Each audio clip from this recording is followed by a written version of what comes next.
Welcome to Revenge with Lyra. My name is Aubrey James, and I'm 26 years old.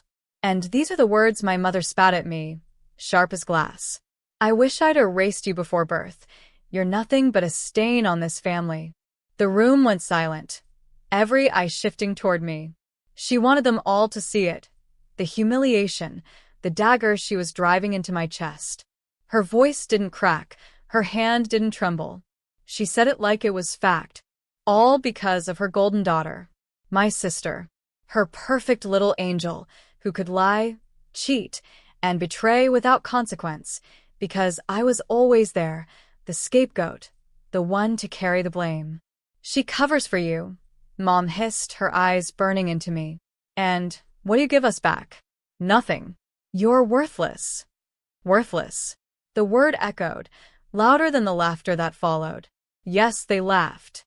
Family, neighbors, friends, like it was entertainment, like my pain was a performance at their dinner table. But I didn't flinch. I didn't fold into tears the way they wanted. I stood my ground, my glass trembling in my hand, my pulse a storm in my veins. Because one truth hummed beneath my rage, steady and sharp. What happens when the one you erase refuses to disappear? I locked eyes with my sister, her smug little smile curling at the edges. She thought this would never end, that I would always stay the family shadow, the easy target. But shadows only exist when light is blocked. And that night, as my mother's words scorched me raw in front of everyone, I made a silent vow. They would regret this. The golden child's lies. My mother's cruelty. The years of humiliation carved into my skin. It would all come undone, because the stain they mocked, it doesn't fade. It spreads. And when it does, it leaves nothing of their perfect life standing. The echo of her words clung to me long after the plates were cleared. I wish I'd erased you before birth. They thought it would break me. Instead, it carved something sharper into my bones, resolve. I sat through the rest of the evening in silence. Every laugh at my expense, every dismissive glance from relatives, searing itself into memory. My sister, Olivia, leaned back in her chair like royalty, sipping her wine while Mom defended her every word. She's just stressed, Olivia cooed when a cousin looked uneasy. She didn't mean it. But I saw the satisfaction flicker in her eyes. She loved this, me being the family joke, the punching bag. I kept quiet, because sometimes silence is not weakness. Sometimes silence is the sharpest blade. When the dinner finally ended, I slipped into my room, shutting the door against their laughter. My laptop hummed to life on the desk, and with each click, I reminded myself, humiliation is temporary. Receipts are permanent. For months, I had been keeping records, screenshots, messages, bank statements that didn't add up. Olivia's perfect life was a carefully built tower of lies. Money she skimmed from Dad's accounts, favors she traded behind closed doors, grades she never truly earned. Mom knew pieces of it. She covered for her. She made excuses. She told me to stay quiet for the family's sake. But I wasn't quiet anymore. At midnight, I made calls. Calm, calculated calls. An old teacher who had confided suspicions. A neighbor who once mentioned seeing Olivia sneaking home with someone else's husband. A manager who whispered about missing funds. Every thread I pulled, and the fabric of her perfection began to fray. The next morning, while Mom fussed over Olivia's breakfast like she was royalty, I sat at the table with my phone buzzing. Notifications poured in, confirmation emails, forwarded evidence, people eager to talk once they realized I wasn't afraid anymore. Olivia smirked at me across the table. What's wrong, Stain? Still sulking. I smiled back for the first time in years. No. Just getting started. Her fork froze midair. Because she had no idea the avalanche I had already set in motion. By tonight, the lies she had built her empire on would be nothing but rubble. And Mom? She would finally see the daughter she worshipped for what she truly was. By noon, the phone calls had turned into meetings. People who had once stayed silent now wanted their voices heard. It was like a dam breaking. Suddenly, everyone had a story about Olivia. The college professor who suspected she had plagiarized entire essays. The boutique owner who said her unpaid balance stretched into the thousands. The HR manager whispering that Olivia wasn't the star employee she claimed to be, but a liability one signature away from termination. Every truth she buried was crawling into the light. And I was the one holding the lantern. I didn't feel triumphant. Not yet. The humiliation from last night still pulsed in my chest like a bruise that wouldn't fade. My mother's words, her laughter, her dismissal. She hadn't just chosen Olivia over me. She had erased me. But the more I pieced together Olivia's perfect mask, the stronger my resolve grew. At 4 p.m., the first crack appeared. Dad came storming into the living room, phone in hand, his face a storm cloud. "Olivia," he barked, "why did the bank call me about overdraft notices?" Olivia's smile faltered, but only for a second. "It's nothing, Dad. Just a mistake." I watched her scramble, her voice dripping with honey as she tried to smooth it over. But I saw the twitch in her jaw. The mask was slipping. Mom swooped in immediately. "Don't raise your voice at her. Aubrey is the one always snooping around. I'm sure she's stirring things up." And there it was. The knife twisted again. My mother would rather blame me, her stain, than face the truth about her precious Olivia. I didn't argue. I didn't defend myself. Because right then my phone buzzed again. A message from the bank representative I'd spoken with last night. "Aubrey, we've traced the transfers. You should probably see this." Attached were records, line after line of transactions. Thousands of dollars siphoned off Dad's account. All signed, authorized by Olivia. But one detail made my pulse stop cold. Some of those transfers weren't just to Olivia. They were to Mom's account. The golden child wasn't lying alone. She had a partner. My mother. The same mother who spat she wished I'd never been born. Suddenly, her cruelty wasn't just emotional. It was survival. She wasn't defending Olivia out of love. She was defending herself. And that meant exposing Olivia would drag her down, too. For the first time, I understood the depth of what I was about to unravel. And I promised myself I would not stop. The numbers blurred on the screen as I scrolled through the transfers again and again. My mother wasn't just covering for Olivia. She was cashing in. Every overdraft, every accident swept under the rug. It all made sense now. And suddenly, her venom toward me burned in a new light. I wasn't just unwanted. I was dangerous. Because unlike Olivia, I noticed. I paid attention. I remembered the details others ignored. That made me a threat. I stared at the glowing phone in my hand and whispered to myself, "She doesn't hate me because I'm weak. She hates me because I'm the only one who can ruin her." By 6 p.m., whispers were already circling through the family group chat. A cousin texted me privately, "Is it true about Olivia?" Dad said something about missing money. I didn't answer. Not yet. Timing mattered. At dinner, the tension was thick enough to cut. Olivia looked pale, her smile stretched too tight. Mom hovered protectively beside her, shooting daggers at me every time I lifted my glass. Dad sat stiffly, jaw clenched, checking his phone every few minutes. I wanted to scream, to throw the evidence in their faces, to demand an apology for every cruel word, every humiliation.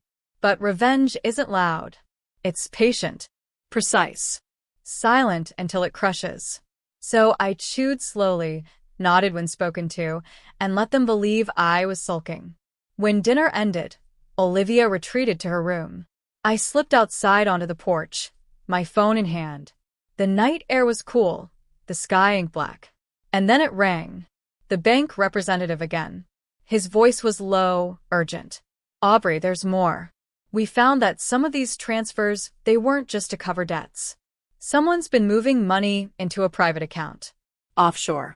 Both your sister and your mother signed." I froze. Offshore. Secret. Hidden. The stain of betrayal ran deeper than I thought. It wasn't just lies. It was theft, deliberate and calculated. As I hung up, I caught sight of the living room window. Through the glass, I saw my mother's face, pale against the lamplight, watching me from inside. She knew. She knew I was onto her. And the look in her eyes wasn't maternal, It was fear. That's when I realized. The game had already shifted. They thought they were erasing me. But now? They were terrified of me. Fear has a smell. That night, I could taste it in the air every time my mother glanced at me. She followed me into the kitchen as I rinsed my glass. Her voice was soft, almost trembling. You're always looking for trouble, Aubrey. Don't dig into things you don't understand. I turned slowly, meeting her eyes. Then explain it to me. Help me understand. Her mask cracked for half a second. Then she straightened her shoulders, cold as marble. You've always been jealous of your sister. This obsession of yours will destroy you. But I wasn't the one crumbling. She was. That night, I sat cross-legged on my bed, my laptop glowing in the dark. My inbox filled with messages, documents forwarded, testimonies offered, screenshots piling higher and higher. It wasn't just Olivia's reputation at stake anymore. It was Mom's freedom. By dawn, I had a folder thick enough to bury them both. The evidence of fraud, theft, academic dishonesty, even whispers of affairs Olivia had dangled to get ahead. A dossier of destruction, and every page had their names stamped across it. At 9 a.m., Dad knocked on my door. He looked tired, lines carved deeper into his face overnight. He held a letter in his hand. It came from the bank, he muttered. Do you know anything about this? I wanted to tell him everything right there, to unload the truth and let the fallout consume them. But as he spoke, Olivia appeared behind him, silk robe draped like a queen, hair flawless as ever. She smirked at me, as if daring me to open my mouth. Mom hovered behind her, eyes sharp, lips tight. For a moment I hesitated. The weight of all their cruelty pressed down on me. The urge to scream, to fight, to demand recognition, it pulsed like fire in my chest. But then I thought of every humiliation. Every dinner where I was mocked. Every time Mom called me a stain. Every time Olivia laughed while I bled inside. And I smiled. A quiet, terrifying smile. Not yet, I told Dad softly. But you will. Their faces shifted, confusion, irritation, a flicker of unease. Because they didn't realize the trap was already closing. I had arranged a meeting, tonight, with people who mattered. By the time the sun set, Olivia and Mom wouldn't just be humiliated. They would be exposed. The clock ticked louder than my heartbeat as evening fell. By 7 p.m., the house buzzed with the usual chaos. Mom bragging on the phone, Olivia posting selfies in her designer dress, Dad pacing in silence. But beneath it all, there was a tension humming low, invisible to them but sharp to me. They thought the day had passed, and I'd let things go. They always underestimated me. At 8 p.m., I slipped out, heels clicking against the driveway. The black sedan waiting by the curb wasn't family, wasn't friends. It was the bank investigator, the lawyer, and 2 family friends who had finally had enough of Olivia's lies. We drove downtown, the city lights flashing like warning signs. Inside the quiet conference room, I laid it all out. The forged signatures. The offshore account. The transfers funneled through Dad's name, without his knowledge. The lawyer's eyes narrowed. This isn't just fraud. This is federal.